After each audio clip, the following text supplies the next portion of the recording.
صحیح بخاری حدیث نمبر 805۔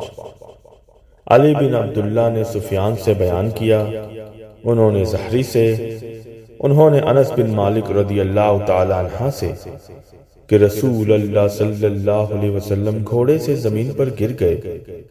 سفیان نے اکثر بجائے ان فرس کے من فرس کہا۔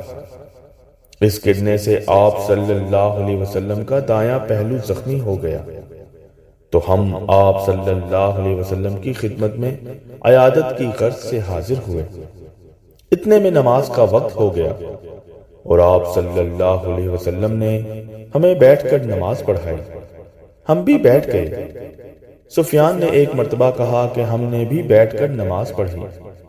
جب آپ صلی اللہ علیہ وسلم نماز سے فارغ ہو گئے تو فرمایا کہ امام اس لیے ہے کہ اس کی اقتداء کی جائے، اس لیے جب وہ تکبیر کہے تو تم بھی تکبیر کہو، جب رکوع کرے تو تم بھی رکوع کرو، جب سر اٹھائے تو تم بھی سر اٹھاؤ، اور جب وہ سمیع اللہ لمن حمدہ کہے تو تم ربنا ولک الحمد کہو، اور جب سجدہ کرے تو تم بھی سجدہ کرو۔ سفیان نے اپنے شاگرد علی بن مدینی سے پوچھا، کیا معمر نے بھی اسی طرح حدیث بیان کی تھی؟ علی کہتے ہیں کہ میں نے کہا جی ہاں۔